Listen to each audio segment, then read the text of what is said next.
Baik, Assalamualaikum warahmatullahi wabarakatuh. Selamat pagi teman-teman mahasiswa semuanya. Hari ini kita akan melanjutkan lagi materi kita untuk pertemuan mata kuliah aplikasi komputer ya. Hari ini kita akan membahas mengenai pengantar sistem operasi. Baik,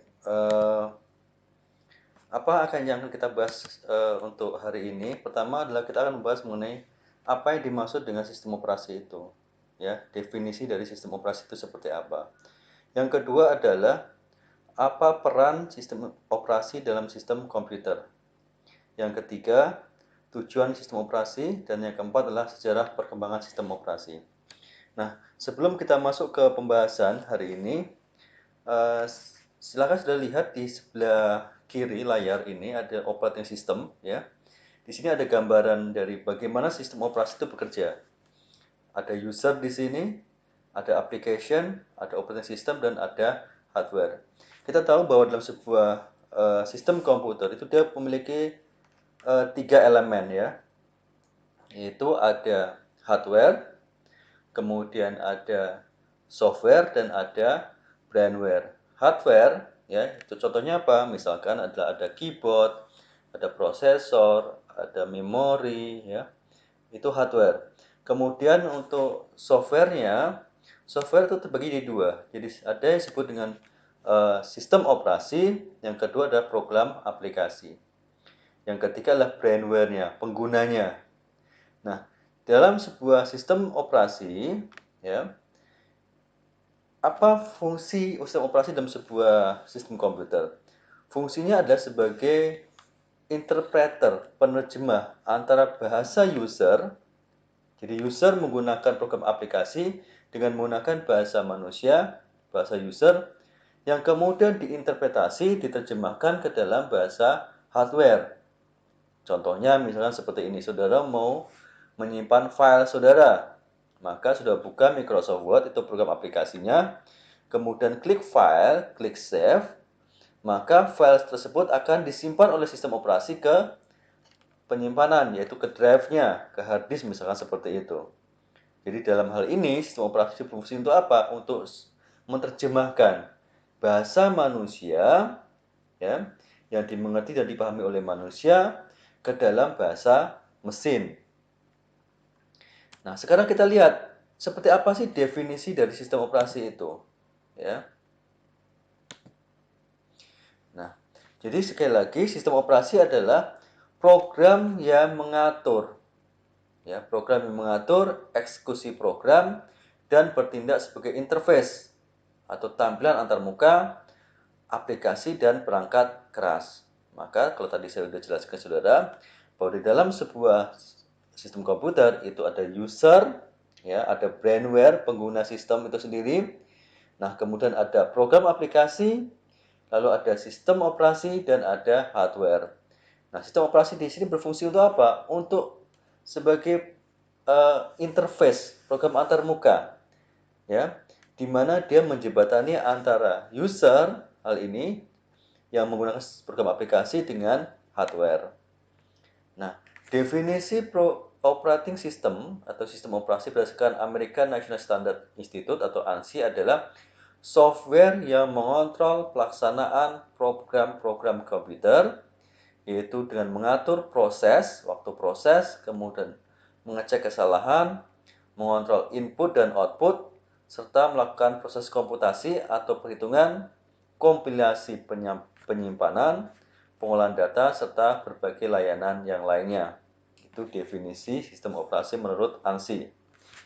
Yang berikutnya, apa tujuan kita menggunakan sistem operasi? Kenapa kalau sudah lihat di gadget saudara, misalkan di handphone saudara itu ada sistem operasi? Apa sistem operasinya? Misalkan pakai Android. Kalau saudara menggunakan iPhone pakai iOS ya, iOS itu. Kemudian kalau di PC, di laptop itu menggunakan Windows, bisa Linux, bisa Unix, itu sistem operasi ya. Jadi apa tujuannya? Pertama adalah untuk efisiensi. Jadi sistem operasi ini memungkinkan sumber daya sistem komputer digunakan secara efektif dan efisien. Itu yang fungsi pertama. Jadi fungsi efisiensi. Yang kedua adalah fungsi kemudahan. Jadi bagaimana sebuah sistem operasi itu membuat komputer itu lebih user friendly, lebih mudah digunakan dan memberikan kenyamanan bagi pengguna. Yang ketiga adalah kemampuan untuk berevolusi. Artinya sistem operasi harus disusun sedemikian rupa sehingga memungkinkan pengembangan yang efektif. Pengujian dan penerapan fungsi-fungsi yang ada itu tidak mengganggu layanan yang sudah berjalan. Jadi ada 3 tujuannya. Pertama, efisiensi. Yang kedua adalah kemudahan dalam pemakaian sistem komputer. Dan ketiga adalah adanya kemampuan untuk berevolusi. Ya, bagaimana sistem yang ada ini, ya, pengembangan nantinya itu dapat diaplikasikan tanpa mengganggu layanan yang sudah ada. Yang berikutnya adalah sistem operasi. Di sini ada OS atau operating system ini adalah sebagai interface. Interface itu adalah tampilan antarmuka ya, antara user dengan perangkat keras tadi saya sudah jelaskan dan menyediakan mekanisme kepada end user untuk menggunakan utilitas yang disediakan. Yang kedua adalah end user atau pengguna ini tidak mau tahu bagaimana detail sistem operasi mengerjakan tugas-tugasnya yang rumit itu, ya. Kenapa? Karena dengan sistem operasi ini maka user cukup berinteraksi dengan program aplikasi, nanti program aplikasinya lah yang akan berkomunikasi dengan sistem operasi untuk menerjemahkan bahasa manusia tadi yang dimengerti oleh manusia atau user ke dalam bahasa mesin. Jadi dia sebagai interpreter, penerjemah antara bahasa manusia dengan bahasa mesin. User atau manusia tidak perlu repot-repot berpikir bagaimana caranya komputer itu menyimpan. Kenapa? Semua kerumitan itu sudah diselesaikan oleh sistem operasi. Ya, jadi sistem operasi ini berfungsi untuk apa? Untuk sebagai interface, ya, tampilan antarmuka dengan antara program aplikasi dengan sistem operasi dan dengan hardware. Seperti itu, Mbak Mas ya. Jadi itulah yang dimaksud dengan sistem operasi. Nah, layanan seperti apa sajakah yang bisa diberikan oleh sistem operasi ini? Pertama adalah sistem operasi ini dapat menyediakan user interface di mana pembuatan program ya, di mana sistem operasi itu memberikan atau menyediakan layanan dan fasilitas bagi pemrogramer atau pemrogram atau programmer untuk menuliskan program. Jadi misalkan contohnya adalah kalau kita bekerja di Microsoft Microsoft bukan Microsoft ya, tapi di Windows misalkan, di Windows XP, Windows 98, 2000, Vista dan seterusnya dan Windows 10 saat ini. Nah, saudara yang bisa di sistem operasi Windows itu saudara kalau mau buat web itu bisa di program Windows ini dengan menggunakan program katakanlah PHP ya. Kenapa? Karena sistem operasi itu menyediakan semacam interface yang memungkinkan untuk seorang programmer untuk apa? Untuk membuat program di dalam sistem tersebut. Yang kedua adalah menyediakan program eksekusi atau execution program, yaitu eksekusi program di mana semua instruksi-instruksi atau data-data harus dimuat ke dalam memori utama. Dan yang ketiga adalah menyediakan input-output operation, artinya semua sistem operasi itu mengambil alih dalam proses input yang rumit dan sinyal kendali agar pengguna dapat berpikir dengan mudah dan perangkat pun dapat memberikan output sesuai dengan keinginan dari programmernya.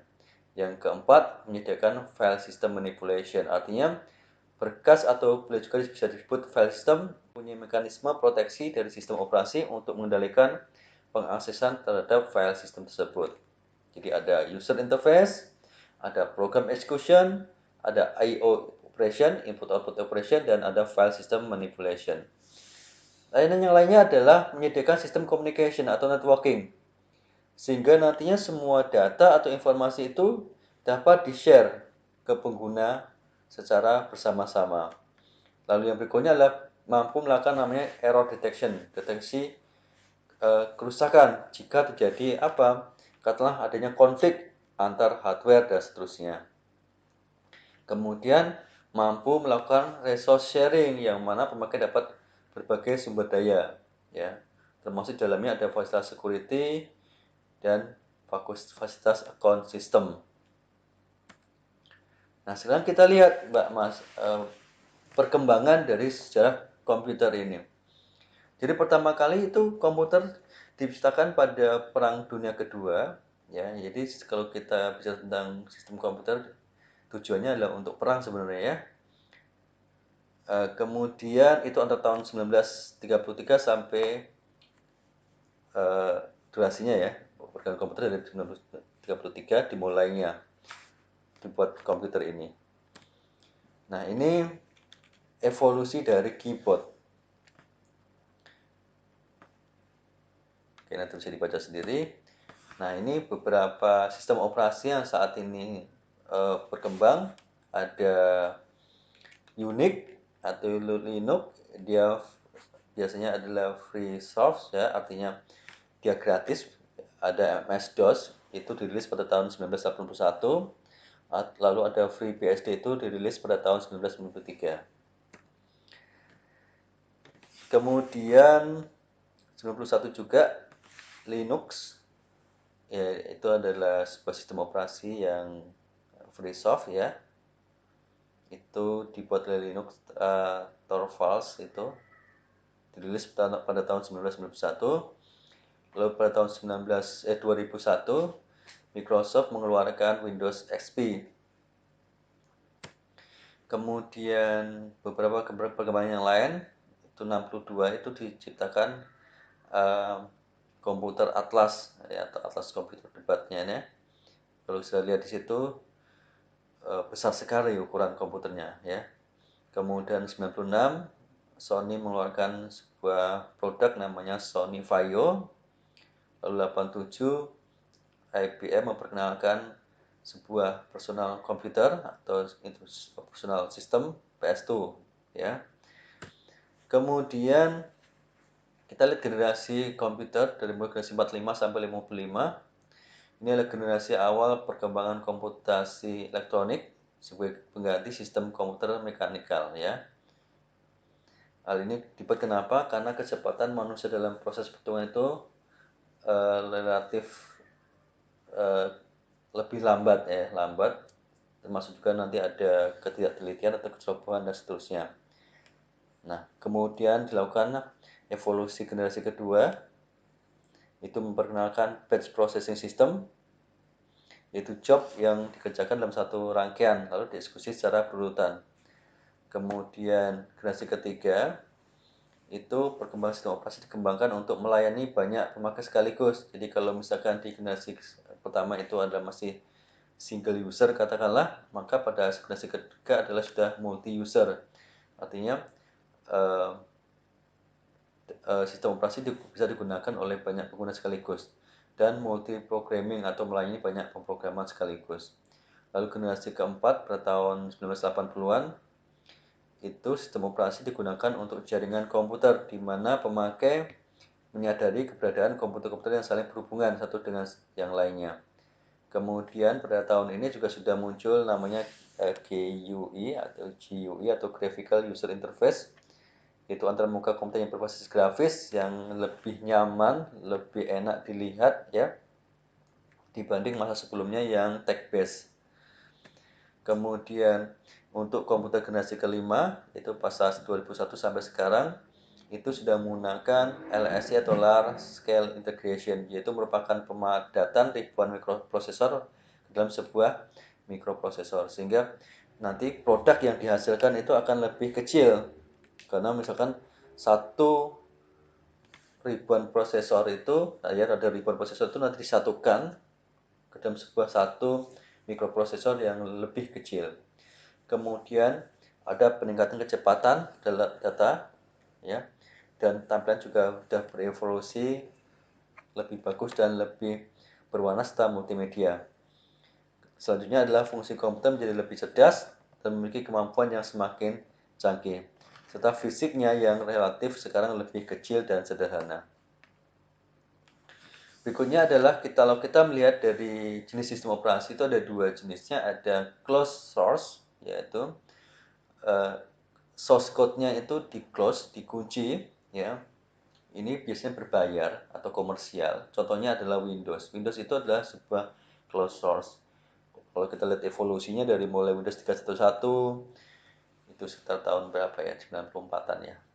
95, ada Windows 95, ada Windows 98, ada Windows 2000, ada Windows XP, ME, Vista, 7 sampai sekarang Windows ke-10. Nah, sudah kalau sekarang baru masuk menuju Buana pernah mengalami Windows yang mana ya? XP ya. Ya, seperti itu ya. Jadi Windows 2000 itu kalau saudara lahir tahun 2000 baru muncul Windows 2000. Kemudian mungkin saudara sudah mulai mencicipi Vista atau Windows 7 atau yang lainnya. Lalu jenis kedua adalah free atau open source. Nah, free atau open source ini contohnya adalah Linux. Linux itu ada Ubuntu, ada Debian, ada Red Hat, Fedora dan sebagainya. Nah, kalau free atau open source ini source code-nya itu dilepas ke apa? Artinya tidak di close ya. Di source code-nya bisa nanti disempurnakan oleh programmer lain. Nah, free atau open source ini biasanya adalah gratis. Ya, jadi ada dua jenisnya, ada closed source itu adalah source code-nya itu di close atau tidak dipublikasikan. Kalau free open source itu source code-nya dipublikasikan. Nah, kalau closed source itu biasanya komersial atau berbayar, misalkan Windows. Untuk mendapatkan program ini atau sistem operasi ini Anda harus beli. Sementara kalau free atau open source itu sudah bisa download di internet. Gratis ya, seperti itu. Nah, itu jenis sistem operasi. Yang berikutnya adalah sistem operasi dapat dijalankan di platform apa saja. Bisa di platform desktop, atau seperti komputer seperti ini. Lalu server, jadi nanti kalau misalkan sudah ada contohnya Windows Server misalkan. Ya, ada cloud, lalu ada mobile, bisa pakai handphone atau pakai tab. Itu kenapa di dalam handphone sudah itu pasti ada sistem operasi, misalkan Android misalkan seperti itu ya. Kemudian ada IoT atau Internet of Things dan ada virtualisasi. Jadi inilah beberapa sistem operasi yang bisa dijalankan di beberapa platform. Nah, ini adalah timeline dari Windows. Diciptakan pertama kali itu sekitar 85-an akhir ya. Itu Windows 10. Lalu nanti 88 Windows 20. Nah, saya itu mencicipi Windows 3.1 saya tuh. Jadi saya 93-an saya. Itu 93. Kemudian nanti 96 sudah ada Windows 95. Itu Windows 95 itu sudah mulai pakai GUI atau Graphical User Interface. Tampilannya sudah mulai menarik dia. Kalau Windows 10, 2, 3 itu 31 itu masih pakai MS-DOS dia. Jadi perintah-perintahnya nanti kita gunakan apa? Kita ketikkan text base. Jadi bedanya kalau text base itu semua perintahnya diketikkan, misalkan dir untuk dir file apa gitu untuk menampilkan file ya misalnya seperti itu. Del untuk menghapus. Jadi semua instruksi itu kita ketikkan atau command prompt namanya. Sementara kalau pakai GUI, Graphical User Interface itu sudah berbentuk grafis tampilannya, jadi lebih menarik, lebih user friendly. Kemudian nanti ada Windows 98, itu tahun 98 juga dirilisnya sekitar bulan apa ya? Juni lah, sekitar bulan Juni atau Mei itu. Kemudian ada 98 SE, lalu ada ME sendiri, ya. Kemudian muncul nanti XP, Windows 2000, Vista dan seterusnya sampai sekarang Windows 10. Nah, ini timeline untuk Linux dari mulai diciptakan sampai saat ini ya. Berikutnya adalah ini Mac OS besutan Apple yang saat ini kita gunakan adalah Mac OS 10,14 yang itu ya. Sebelumnya ada Unix, dibaca saja. Lalu untuk iPhone ya, iPhone itu untuk mobile dari mulai tahun 2010 sampai 2011 itu ada iOS, lalu ada, kalau sudah masih ingat, ada BlackBerry OS, itu zamannya BlackBerry, sebelum sekarang sudah banyak yang ini ya, penggunanya sudah nggak ada lagi sekarang, jadi udah hilang BlackBerry OS-nya ini. Windows 7 itu masih ada sedikit saat ini. Lalu ada Android Froya tahun 2010 di publish-nya. Lalu ada Android 23 Jailbreak Desember 2010. Lalu ada Symbian, dan 2011 ada Android Honeycomb. Nah, ini timeline perkembangan Android dari mulai alpha dipublish bulan 9 2008 sampai dengan sekarang ini KitKat 2013 ya. Lalu ini adalah market share untuk mobile operating system. Terbesar adalah Android, lalu iOS 57 sampai 34%. Kemudian ini yang pengguna mobile di Indonesia, next saja. Ini tren sistem operasi mobile 2012 diambilnya itu 30,2 itu adalah Android, iOS-nya 23,9%. Kemudian nah, ini latihan saudara, tolong nanti dikerjakan, kemudian dikirimkan via email ke janelwafa@mercubuana.ac.id Mbak Mas ya. Selanjutnya ini ada referensi. Baik teman-teman mahasiswa, saya sudah jelaskan ke saudara materi kita untuk hari ini. Mohon dikerjakan tugasnya, kemudian kalau misalkan masih ada pertanyaan kurang jelas, silakan tuliskan di forum. Baik, saya akhiri kuliah kita untuk hari ini ya. Wabillahi taufiq wal hidayah. Wassalamualaikum warahmatullahi wabarakatuh.